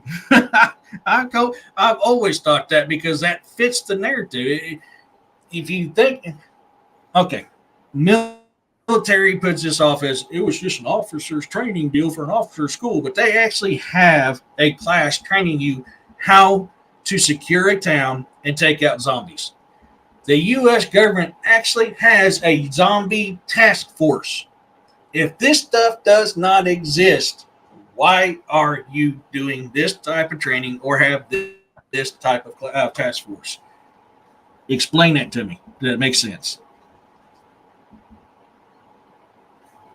Hey, Caleb, it's good to see you, buddy. And that's why. Yeah, and honestly, guys, this is why my mind goes to this is self-disclosure. Well, I think I've heard that. Look at, and I've heard this multiple times. We've talked about this on our show. Look at Tom Clancy and some of his movies. There's been speculation that there's been a lot of stuff that he's just been handed redacted reports, and his movies and his books were just simply fill in the blanks of what was redacted because he was so on the nose with a lot of stuff. Mm-hmm. So, we're not going to sit there and tell you guys what to think on these dire wolves. This is all this is our opinions, our theories, our hypothesis, how we see things. Robbie sees things on a law enforcement aspect, where I see things on a military aspect. And this is what we see. Let's be fair here. Military training and law enforcement training really is not a whole lot of difference. There is some differences, but the basis of it is very, very similar. How we approach things. When we're doing EPW searches, takedowns, and seizures, same concept as what the law enforcement does when they come across somebody like me that's being a butt. Or somebody else that's being a butt. It's the same thing. Of course, well, no, you guys have to do it too. It always sucked the first time we went over to the sandbox, what we have to do to look for documents. Not very fun. I do not recommend. Yeah, that is, how do we say this nicely? You strap on some gloves. We'll just leave it at that. And you go where the sun don't shine. So, but I mean, our views are very similar, but there's a lot of differences too. There really is. So, I mean, that's something to think about. You guys, it's like I say all the time: take what we say with a grain of salt. Don't take it for granted. Do your own research, come up with your own opinion, your own hypothesis, and build upon ours or create your own. Yeah, Yeah, it's all good with Teddy. I think you kind of hit the nail on the head. I think a lot of this is soft disclosure. I think it has been for a long time. Because you think about how years and years ago, Area 51 was, oh, that's a joke. Now it's like, oh, yep, that's real. But Area 51 Yeah, is not the real place. It's another one now that, and Area 51 is nothing but a smoke screen, basically. it's a tourist attraction. Yeah, Too much heat got on it, and it's in a different place. I've got a pretty good idea through people I know where it's at, but I cannot even say 100% where it's at. But people will be surprised where it's at if this what I'm hearing through certain friends of mine of where it's at. But we're coming up on the 2 hour mark. You got any last thoughts on these dire wolves or anything? I just kind of the same point that we've been kind of hammering home for the entire show is, if you want to call them dire wolves, fine. We're, like Eric said, we're not trying to tell you what to think, but at least think about the numbers. They're saying that they have made dire wolves, but they've made dire wolves that are whatever 12 million minus 20. That's the difference. That is the difference in what they have versus a real dire wolf. Let's just say over 11 million differences, way over 11 million differences. So that's like us to a banana. How much difference there is between us and a banana is how much difference there is between this thing or these things that they've made and a real dire wolf. Don't always fall into what they tell you on the media. There's plenty of people out there on YouTube that are breaking this stuff down and showing you that they don't really have what they're saying they have. So just like Eric said, use your own judgment. Look into it before you just go on saying, "Oh yeah, they made dire wolves." Mm-hmm. Because I personally don't believe it. Yeah. Jeff says, awesome job on the book. Thanks, Jeff. So, guys, thank you for coming in. Robbie, man, that was awesome. I mean, I know we've done a couple shows, on DAs before, and we've done one as a group, and it was fun. This has been a blast. Thank you for coming on. This is an interesting subject, and I think it's probably something we're going to have to cover again at some point in time. Yeah, I still think there's going to be a lot more coming out about this. I think this is just the tip off the iceberg of what's coming out. And so I'm kind of interested myself on seeing where this is going to go. But until somebody can prove me definitively that I'm wrong, sorry, guys. I believe this is a soft disclosure, and it's not the real thing. In my opinion, my theory, my hypothesis for entertainment purposes only. And my chat keeps jumping around. I'll lose track of where I'm at. So, guys, thanks for coming in tonight. Once again, go to Amazon. Look, let me type that in there. It's going to be easier to show you guys. I think that's the right code. If not, Roxanne will get on to me. There we go. Did it pop up? Did it pop up? Did it pop up? It hasn't popped up yet. Oh, you're lagging on me, you sucker. I typed it in right, Roxanne, didn't I? Oh, crap. I forgot to pull that up. Daggone it. Let me close that down while I'm waiting on it to pop up here. Go to Amazon and look up Robbie's books, Shadow Walkers. If I can get that quotation to pop up, you guys can see it better. There we go. Thank you. Come back again. Robbie, quotation Jed, quotation Range, or Shadow Walkers on Amazon. Remember, follow his author's fan page. Like his stuff, comment on his stuff, and share stuff. Let's build his books. Go to Lone Wolf Customs. He makes some amazing stuff. You're seeing stuff on the back wall. You know, we're showing stuff that I've gotten from him here too. And I don't know why this ain't popping up, because I forgot to pull it up, not realizing what time it was. So make sure you go over there and check that stuff out too. You can get a hold of him. Oh my gosh. Roxanne, can you put his Lone Wolf Customs code up? I forgot what that was off the top of my head, please.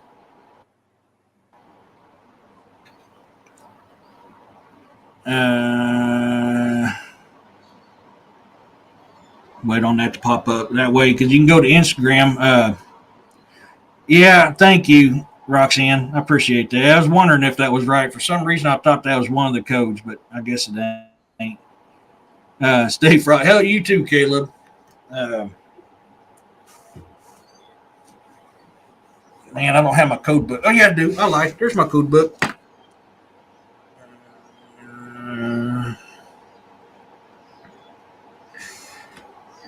I think it's RIP. Oh, there. Thank you.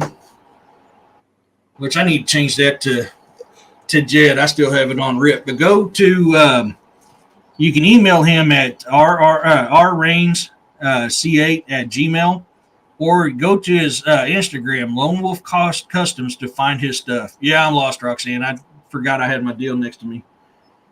And sadly, there it goes. That there finally popped up that I've been waiting on to pop up.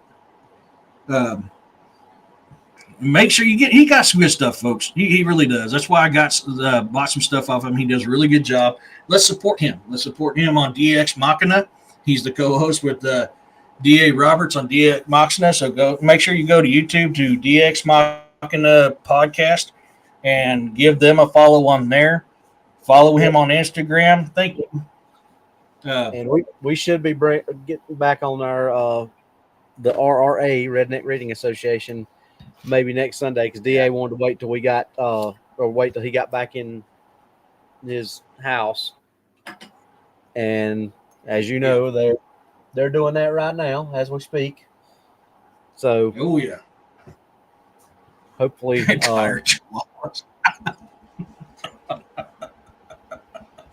can see that.